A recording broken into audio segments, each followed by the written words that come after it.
All right. While she's getting set up, I am going to introduce our final keynote speaker of the Liberation of Education Conference. All right, guys. So, good evening and welcome to our final session. This is on the mass exodus movement. My name is Kanan Stevens, and I'm a co-founder of the Liberation of Education. And I am so pleased to be with you all tonight to introduce my dear friend and fellow mama bear, Quisha King. Quisha is a mother of two daughters and the founder of the Mass Exodus Movement. Her organization aims to get children into better learning environments. She's currently the host of the Quisha King Show and senior director of Moms for America. Currently, she's a national speaker on educational issues and parental rights and has been featured on major news outlets and national TV shows. Quisha was a featured guest of Florida Governor Ron DeSantis at the 2022 State of the State. At the 2020 Faith and Freedom Conference, Governor Ron DeSantis also highlighted her Board of Education remarks against critical race theory on his social media accounts. She's dedicated to informing and reforming education by expanding school choice and the conservative message into communities who traditionally do not hear our message. I am incredibly proud of all the work that Quisha is doing to provide educational options for all children everywhere. So without further ado, please join me in warmly welcoming my phenomenal friend, Quisha King. Oh my gosh, Cayman, thank you. Thank you. Thank you so much. Thank you to the Liberation of Education. Thanks, Chris, Michael, Lacey. You guys have put together a phenomenal conference. I'm listening to this bio and I'm like, oh my gosh, that's me. I'm like, oh my God, I can't believe that's me. It makes me want to cry. But thank you so much. It's very humbling. And I'm so excited to speak to parents, moms, dads, aunts, uncles, grandparents, concerned citizens about the state of our education system and the hope that we have. And so it's my desire that you get inspiration from this talk tonight, and that we hear a lot of the negative things that are going on, and we do have a crisis on our hands. I'm not going to lie to you. However, I do believe that there is reason to have hope as well. So like Kanan said, my name is Quisha King. I'm a mom. I have two daughters, 15-year-old and 13-year-old. My oldest is homeschooled. She's in a homeschool co-op. And you actually heard from her teacher yesterday, I believe, Melody. She's a fantastic instructor. And my youngest is in a private Christian school, which I'm actually thinking about pulling her out. I'm pretty positive I am going to be pulling her out just because I think I can do a better job, quite frankly. And so, some of the things that I'm going to talk about, actually, I think you've heard about some of these things, and I just want to bring it on home and just also give you some hope. So I'll give you a little background story. So I came into this movement just really being concerned about my children and not really knowing, not being educated, schooled, but not educated. And there's a difference. So 2017, early 2017, right after the 2016 election, I had just learned about a ton of different things that I had never knew about. I learned about Thomas Sowell, Walter Williams, Milton Friedman, and learned about economics, and had heard a lot of talk about disparities and racism and all these kinds of things. And BLM was going on. It was a lot of stuff going on in our country. And hearing these things from a factual perspective, like Dr. Thomas Sowell, like Walter Williams, Milton Friedman, gave me a totally new perspective. It really opened my mind to a lot of things that I did not know, meaning there was a ton of, I was really uneducated about a lot of things. But I had, went to college. I was on my way to finishing my bachelor's degree, but still did not have a good education. And so, as I'm listening to these brilliant minds and wondering why I had never heard of these men, I'm sitting on my couch one day and dealing with all of this, and the Lord spoke to my heart and told me that my skin color had become an idol in my life. I love to share this story because it is truly, it was transformational. It was something that totally was able to pull the blinds from over my eyes and allow me to see things clearly. A couple years later, I had found Vodi Bakum, who's a minister, and he was talking about critical race theory and how critical race theory had come into the church. And at this point in time, this is 2019, I had no idea that critical race theory was in schools. I'm thinking, my goodness, this is an awful thing to come into the church. They're teaching that if you're white, you're an oppressor. If you're black, you're oppressed. And there's these intersectionalities and all these types of things. And I had never heard of anything like this. And it was just fascinating to me. And I'm like, well, this is not good for this to be coming into the church. Fast forward, my daughter is asked what pronoun she wants to go by in her language arts class. Fast forward, we are having a segregated assembly. You heard me right, a segregated assembly in 2021 that was planned in the Duval County public school system, where the Black children were to meet at 9:30 and the white children were to meet at 10 a.m. This was all done by a diversity, equity, and inclusion consultant that we paid for, and tax dollars paid for. And so I realized, critical race theory was happening. This idea was deeply in our schools, and the governor. A lot of parents were talking about this at this point in time.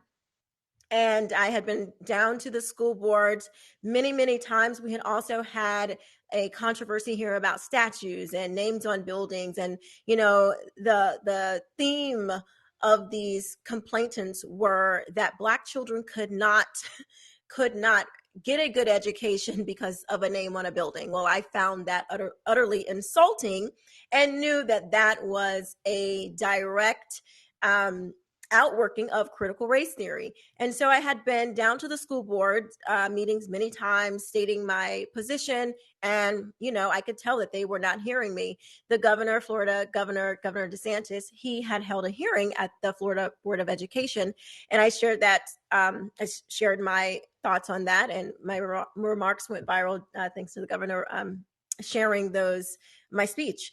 And so after that, my life completely changed. I was doing all this media and, still fighting for our children to get a good education. And actually, at this point in time, I really still thought, like public education, public school was, they were going to hear parents. Of course, you're going to hear parents. Like, we love our kids. We don't want this stuff. Of course, you're going to hear. Well, then we were called domestic terrorists back in, I think it was October. And we found out that the National School Board Association, the White House, the Biden White House, and the Department of Justice had all colluded together to get together to call concerned parents who were simply wanting to know why critical race theory, why gender ideology were being pushed upon our minor children. And when they called us domestic terrorists, that was the straw for me. I realized they don't care. They really don't care. And so I said at the Pray Vote Stand Summit that we needed a mass exodus from the public school system because I knew it would accomplish two things. One, you would get your child out of a dangerous situation because we were constantly uncovering dangerous situations, critical race theory, pornography in schools, gender ideologies, your child being transitioned to another gender behind the parent's back. We knew all these things were happening. Well, what is a parent to do? Leave the child there while they figure it out? Well, we all know that the government works very, very slow. And so that did not seem like a viable option to me as a concerned parent. And the other thing was this accomplishes a good thing for us. We pull our kids out. The funding comes with our child. So that certainly gets the attention of people. So pulling your child out seemed to be a good option for me. And many, many parents, well, that remark got a standing ovation from the entire room for about 25 seconds. And I could not believe how many parents shared that same sentiment. And so I realized that this was something that parents really wanted, and I wanted to help them be able to accomplish that for their children. So I put together the Mass Exodus Movement website. It's just basically, resources to help you get your child into a better learning environment. And that is, it may look different for every child. So on that note, that brings me to further down the road, me scratching my head and trying to understand how in the world did something like critical race theory get into the American public school? And because when you go back and look at the research, it's clearly something that started way back in the early 1980s. And but this start the original critical theory and legal theory, these were Marxist doctrines from like Antonio Gramsci and Karl Marx and the Frankfurt School, that was transferred over to America in as early as 1923. I think it was at UCLA, I believe. And so I'm wondering, how in the world did something like a Marxist ideology? I mean, we brought down the Soviet Union. We're America. We believe in the individual. We don't believe in collectivism. We don't believe that, one size fits all. And so it was very perplexing to me how something like this got into America. And just digging a little bit, I found John Taylor Gatto, and he was talking about the Prussian school system and how America's public schooling came from that system, where the children were literally dumbed down, their imagination cut off. Their only existence was to be minions of the state, and they were to serve the elite.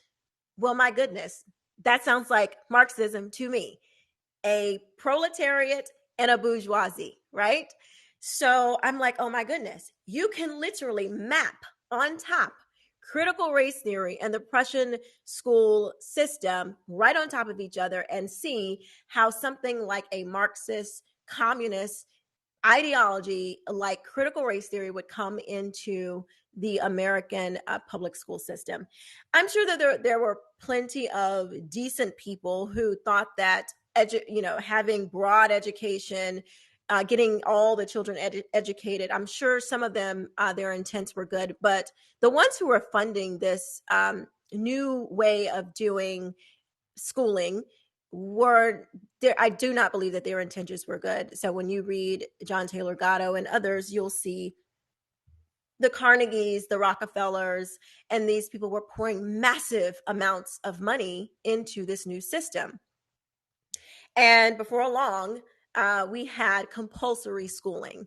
And the idea was the same, though, to dumb the children down, to erase their imagination, and to make them be minions of the state. And if you look around, and 2020 is such a great example of this, because we saw so many people who blindly, children and adults, who blindly followed the state without question. And America has always, this country was built on a bedrock of vigorous questioning. I mean, if you can't question, if you can't speak, what do you have? If you can't think out loud, what do you have? And so seeing all of this happen right before our very eyes lets you know that that Prussian school model being transported over to America is working. So I would say that the American public school system, it's not broken. We hear this all the time. Oh, the school system is broken. It's broken. It's not broken. It is functioning exactly how it's supposed to function. It's not broken. And so that may disturb some people, but we have to tell the truth, right? We have to tell the truth as it is so we can truthfully rectify the situation. And so once we realize that this system is not broken, then you can actually find solutions to repair it. So we have these people who push, who'll say things like, well, it's survival of the fittest and things like that. And that's a Darwinism idea that's in our public school system. And when you hear these types of things, it makes you sort of feel like that's a meritocracy. Well, it's actually not. It's actually a eugenist ideology, where you're saying that some human beings are meant to succeed and some aren't. And that is, again, the same model of the Prussian school system. Some of these children, can be highly educated, but most of them, they don't need to. I believe it was Carnegie himself who said, we've got enough thinkers, writers, scientists, philosophers, entrepreneurs. We really don't need much more of those. Our own, we'll create the rest of those from ourselves. We just want the rest of society, the 99% that we hear a lot about, the 1% of the 99%. We'll just let the rest of the 99%, they'll just work for us. They'll be trained to be our laborers. They'll be trained not to innovate, not to critically think, not to explore, not to build airplanes or innovate airplanes like the Wright brothers did in 1903. Mind you, that was before we had universal compulsory education, and all of these amazing things that America was producing to the world. Side note, I believe we owned like 90% of the world's patents, and now we own only 30, and China's stealing most of that. But anyway, I digress. But we don't see those types of innovations anymore. And I would say that this is directly correlated to this Prussian model school system that has been imported to America. And so in discovering all of these things, it was very disturbing. But then you see the rise of moms. Once moms heard the crazy stuff that was going on from the computer screen in 2020, when they were saying you have to suppress your whiteness, or if you're Black, you're oppressed, parents were looking around like, I'm sorry, excuse me, what did they just say?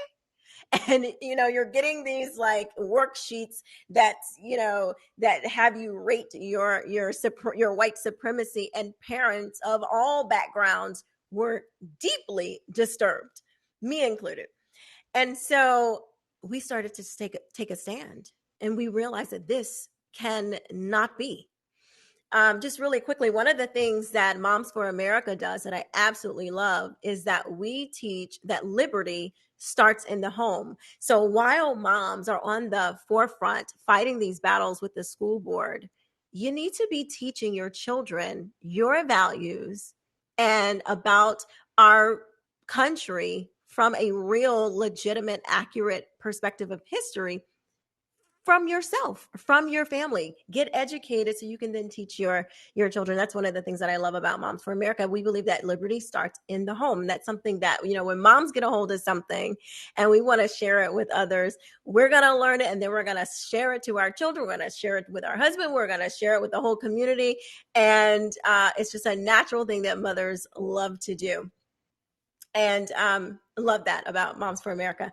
So we have gotten to a place where we call them the mama bears, where moms all around the country are standing up and saying no more, because you will not brainwash our children. You will not indoctrinate our children. You cannot have our children. The president today was literally saying that children belong to the state. He said, these are our children. And I'm sorry, they're not your children. They're not. And I don't know what it is about. Actually, I do know what it is. As a woman of Christian faith, earlier the Bible says that the enemy is after the seed. And even, I think it was Stalin or Lenin, one of them, who said if they can get your child by the time that they are 7, they'll have them for the rest of their life. Because the enemy knows, evil people know, that getting a child's mind early can literally throw them off course for the rest of their lives. And when moms see this evil that is being thrust upon our children, our babies, we will take a stand and say no more. We will mass exodus from the public school system. We will do whatever we need to do to make sure that you keep your hands off of our babies, because they do belong to us. And so, we will continue to make sure that everyone knows that we have the first look and the last say when it comes to their education. Not schooling, but their education. And there's another thing that goes around. People love to say that you're not qualified to teach your child, because I have a daughter that's in a homeschool co-op, and then I'm pulling my youngest daughter out next year, and people will tell me all the time, you're not qualified to teach. Excuse me, I teach my children every single day. I teach them every single day, and I've been teaching them from when they were very, very little, before they were even in a school. And so I want parents to know that you are more than qualified, that you have in you everything that you need to give your children the best education. And that idea that you're not qualified, again, comes from the Prussian school model, because it was a deliberate strategy to remove parents from that process long, long, long ago, to make you think that you didn't have what it takes to teach your child. And so I just want to say that, as strongly as I can, you have in you everything that you need to teach your child. No one knows your child better than you. Not some bureaucrat up in Washington, D.C., not some bureaucrat or lawmaker in Tallahassee. You know your child. You know their abilities. You see it when they're really, really, really young. You see the things that they're curious about. You see the things that make them smile. You see the things that makes their mind tick and think. You can take those cues that no one else would know or see, and build upon that, and give your child the best education that they could ever possibly have. So I just want to leave you with why I think that there is hope. Number one, because of parents, moms, especially moms, because moms, we just have this innate ability to see a situation, especially when it comes to our children, to find a solution and make it right and get our children back on the right track. There is, moms just have that Midas touch when it comes to making sure that our children have what we need. But we do have to make sure that we get rid of the mindset that says that you can't, you're not qualified. That is one of the most debilitating things that I hear all the time, and it just breaks my heart. I was on Twitter yesterday, and saying how that the public school system is not meant to educate your children. It's meant to dumb you down, steal your imagination, and make your children just minions of the state. And this man, he said, "Oh my gosh, I was terrible at math.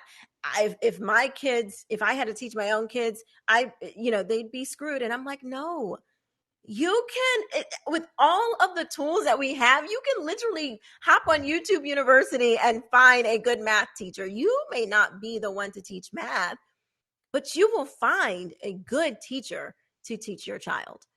But we have to get rid of that mindset and just kill it once and for all. Just because you didn't go to school to get some teacher certificate does not mean that you can't educate your child, or that you can't find someone better to educate your child. The other thing that we hear is, our children aren't going to be socialized.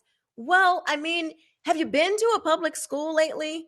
I'm not saying that they're all awful, terribly awful. They were all pretty bad to me, just because of the way that they were set up to function. But the socialization that they're getting in public schools is not all that great. So I just want to say, you might want to rethink that. And so, but because of moms, because of parents, because of aunts, uncles, grandparents, concerned citizens, this can be stopped. But it's going to take being a little uncomfortable. It's going to take strategizing. It's going to take maybe getting with your neighbor. It's going to take finding like-minded people who believe in the same things that you believe in. It might take driving a little further. It might take downsizing your home, and moving. So I know parents who have done this. I know parents who have moved out of larger homes, bought smaller homes, so the wife could stay at home to educate their children. So it can be done. It is not easy. What I am presenting to you is not easy, but it certainly can be done. And so I just want to leave you with that. You can do this. You can do this, and don't let anyone tell you that you cannot. So if you want more information, you can go to massexodusmovement.com to check out those resources there. And you can also go to momsforamerica.us to check out resources there. We have an amazing initiative called Cottage Meetings, where it's basically like a liberal arts education for moms, that you get this education and then you pass it on to your children. I see Kanan over here, so I'm going to to be No, quiet. Quisha, I could listen to you talk all day. I mean, we have 4 minutes left, so Yeah. if you still have more, like, keep going. But this has been amazing. I posted the mass exodus and Moms for America. I Yay. posted about Vodi Bakum and Thomas Ah, Sowell.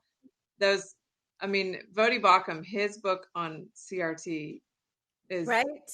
incredible. I've been listening just in little bites on Yeah. Fault audiobooks, but Lines. It's called Fault yes, Lines. yeah, Yes, it's and an his whole incredible book. story, yeah, Right. Yeah.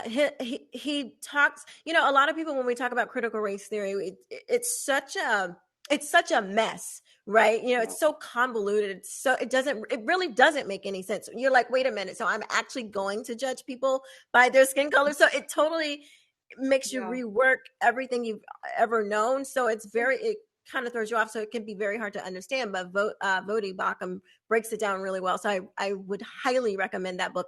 Also, Neil Shenby does a great job. He was actually one of the Okay, first ones that broke that down for me too. okay. How do you spell that last name? Oh gosh, S Yeah, H don't worry, E I'll look it up. SHENVI, believe. Okay, awesome. Yeah. I'll look that up. Very cool. What's your next? What? Oh, Yeah, go ahead. What are you working on now? What's your next big project? well, I'm working on something really, really cool. I can't talk a whole lot about it, but I'm telling you, You can't share the it's news here with all. revolutionary. it is. It is revolutionary. I can't wait to share it with the world. Like, Oh you know, my I gosh. feel like like the night before prom or like the night before Ah, Christmas, and you're like, oh, you just want to like blast it to the world, but I can't. But look, there's oh, big things coming from mass exodus and other just parents around the country who are who want to create something meaningful for parents and just change the way school is done, just like all wow. these other amazing parents that you've Yeah, had on here. It's just incredible. yes. Well, maybe you're not going to tell everybody on here, but you might share with me. This has been so Maybe, awesome, maybe. Keisha. Ah, thank you so much for partnering with us and coming on and talking. And I mean, just everything that you're doing, your bravery, being a trailblazer, you are a phenomenal woman. I'm Thank you. Oh my so gosh. thankful to be friends with you, to know you, I just, I'm so excited. Thank you so much. I did want to say, like, when I hear the liberation of education, I think it's such a good name because education does need to be liberated. Not school, but education needs to be liberated. Yes, Education has been like kept in the box, and it's been yes. trying to get out because school has been the big thing. But we don't need school. We need to lock that up, throw away the key, put it under the jail, and liberate education. I just when I was looking at the name, I'm like, gosh, that's really good. So good on Oh, you guys. This is thank you, Keisha. fantastic. Thank you. Well, again, thank you guys Absolutely. all so much for joining us here with Keisha.